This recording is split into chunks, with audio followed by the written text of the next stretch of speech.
I've been a transit cleaner for the city of Toronto for 11 years, and I can tell you this, most people don't see you when you wear that orange vest. They walk past you with their coffee cups and their earbuds and their eyes fixed somewhere ahead, like you're a piece of furniture that happens to mop floors. I stopped being offended by it a long time ago. After my husband passed, the invisibility was almost a comfort. You could grieve quietly, and nobody would notice the red around your eyes. His name was Raymond, and before you ask, no, I am not going to say he was a saint.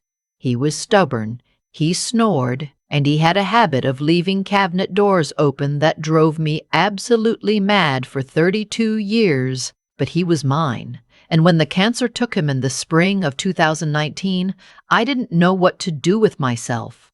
My daughter kept calling from Vancouver, telling me to move out there, start fresh.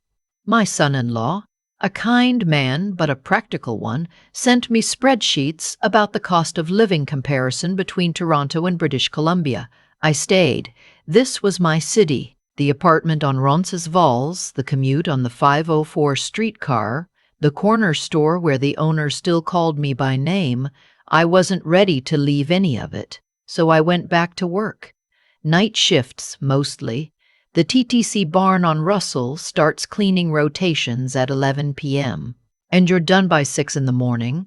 My supervisor, a quiet man from Newfoundland who'd been doing the job for 20 years, assigned me to the interior cabin detail, wipe down the handrails, check under the seats, pull out anything left behind. Umbrellas, water bottles, the occasional phone, once a child's snow boot that I couldn't stop thinking about for days. It was lonely work, but lonely was something I knew how to do by then. The dispatcher assigned to our barn was a man I'll call by his first name only, because I think he deserves his privacy after everything. His name was Owen, not a young man, maybe late 50s, with a gray beard he kept very neatly trimmed and reading glasses that were always sliding down his nose. He worked in the small glassed-in booth at the end of the barn where the dispatchers coordinate which units go out and which come in for service. Our shifts overlapped by about 2 hours. I'd start at 11, he'd finish at 1. The first time I brought him coffee was an accident almost. It was February. The kind of cold that gets into your shoulders and stays there, and I'd made myself a thermos of Tim Hortons before the shift. I had too much.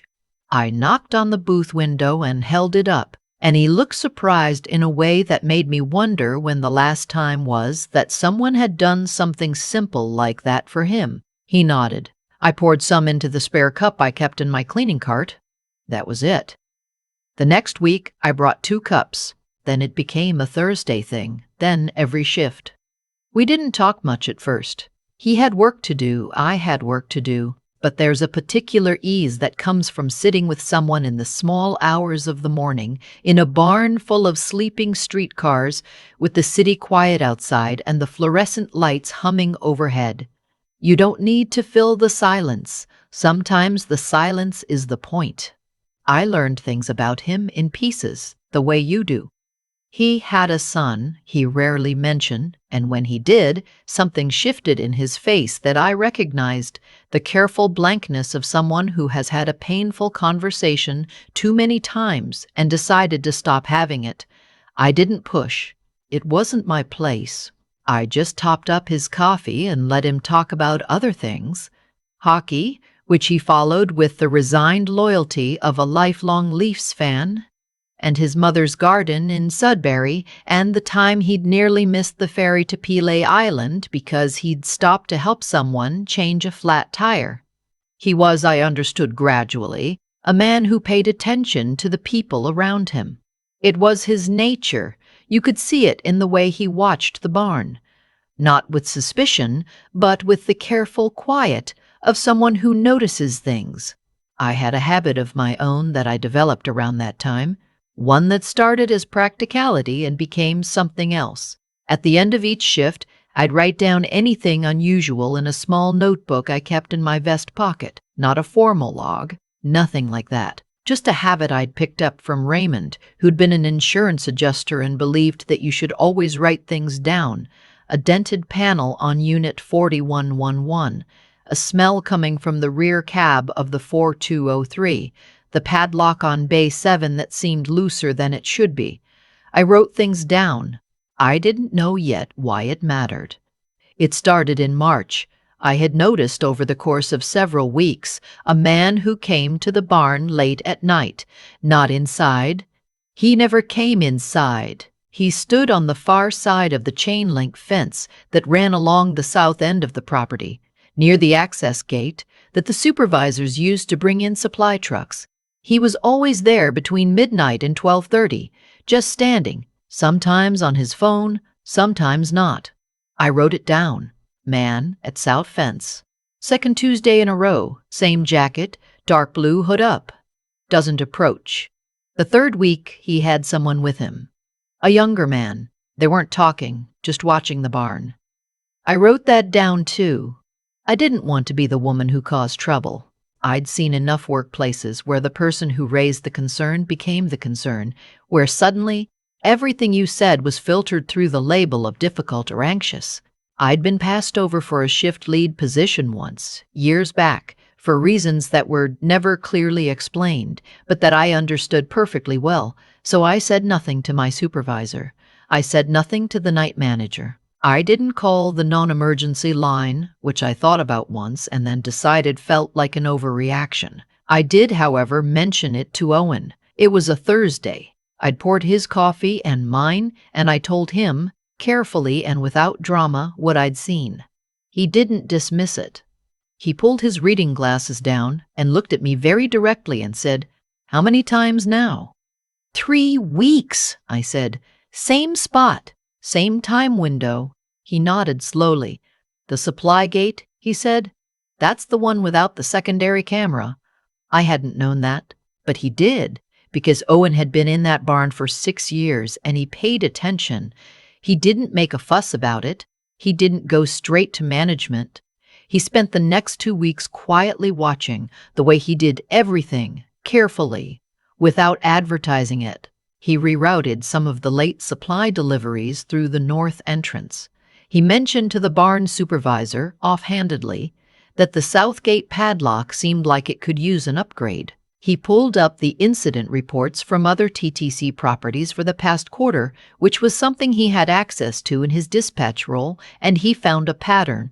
3 other barns in the West End had reported attempted equipment thefts in recent months, always late at night, always through a secondary access point with limited camera coverage. He put it all together, and then he went to the Transit Safety Office with a formal report.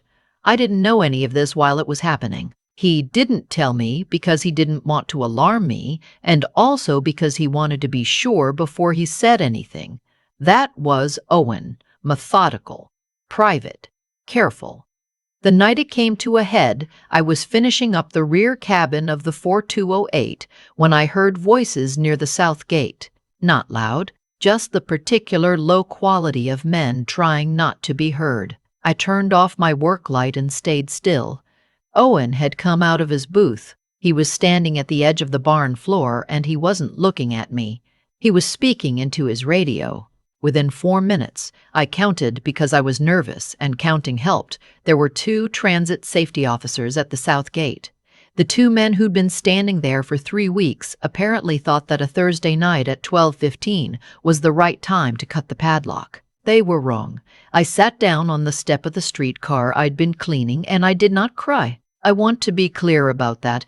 I did not cry. I held my notepad in both hands and breathed slowly and thought about Raymond, who would have found this entire story deeply satisfying. And then I thought about Owen, who had never once made me feel like the thing I'd noticed was too small to matter. The investigation that followed was handled by TTC Transit Safety and the Toronto Police, and I was asked to provide my notes, which I did. The notebook. 3 months of small observations in my handwriting, dates and times and descriptions, turned out to be more useful than I expected. It was, one of the officers told me afterward, the kind of documentation that helped them establish a timeline. I was asked if I wanted to take any leave. I said no. What I remember most from the weeks after is not the police interviews or the follow-up meetings with management, but a morning in late April when Owen and I sat in the barn with our coffee, and neither of us said anything for a long time. The sun was coming up through the high windows, the ones near the ceiling that you don't really notice except in that particular slanted morning light, and it made the whole space look different, softer, less like a place where something frightening had almost happened. "You kept that notebook a long time," he said finally. "Raymond always said to write things down," I told him. He nodded. He'd heard me mention Raymond before. He said, "He sounds like he was a smart man." "Stubborn," I said, "but yes." He smiled at that. A real smile. The kind that went all the way to his eyes. I hadn't seen that from him before. I thought that maybe I hadn't been the only one grieving something these past few years. It was another month before he told me about his son. They had been estranged for 4 years, since his divorce, which had been the kind of divorce that leaves scorched earth in all directions. His son, who was in his early 30s and lived out in Scarborough, had taken his mother's side in a way that was understandable but painful, and the two of them had stopped speaking entirely. Owen had sent birthday cards that went unacknowledged. He had left voicemails that were not returned. He didn't tell me this as a confession or a complaint. He told me the way people sometimes tell you things when they've been sitting on them long enough that they simply need to put them somewhere outside themselves for a while. I listened. I didn't offer advice because I've lived long enough to know that advice is rarely what someone needs when they're talking about something like that. What I said was, is there anything he knows that he might not know he knows? Anything that might— I wasn't sure how to finish the sentence. Owen looked at me sideways. "What do you mean?" "I mean, sometimes," I said slowly, "people build a story in their heads about what happened, about who the other person is, and the story gets very fixed. And if they knew one thing that didn't fit the story, just one, sometimes that's enough to crack it open a little." He was quiet for a moment. "My mother's been sick," he said. "He doesn't know. I didn't want to use that as a reason to call. It felt manipulative." "It's not manipulative to tell your son that his grandmother is unwell," I said. He looked at his coffee cup for a long time. He called his son that Sunday. I don't know what was said because it wasn't any of my business. What I know is that 2 weeks later, Owen told me his son had driven out to Sudbury with him to see his mother, and that they'd spent 2 days there, and it hadn't been easy, but it had been a beginning. He told me this in the same offhand way he told me most things, quietly, not making a production of it, eyes on the barn floor. But his shoulders were different. Something had come down off of them. I thought about small things that morning. About a thermos of Tim Hortons that I'd had too much of. About a notebook from the dollar store on Roncesvalles.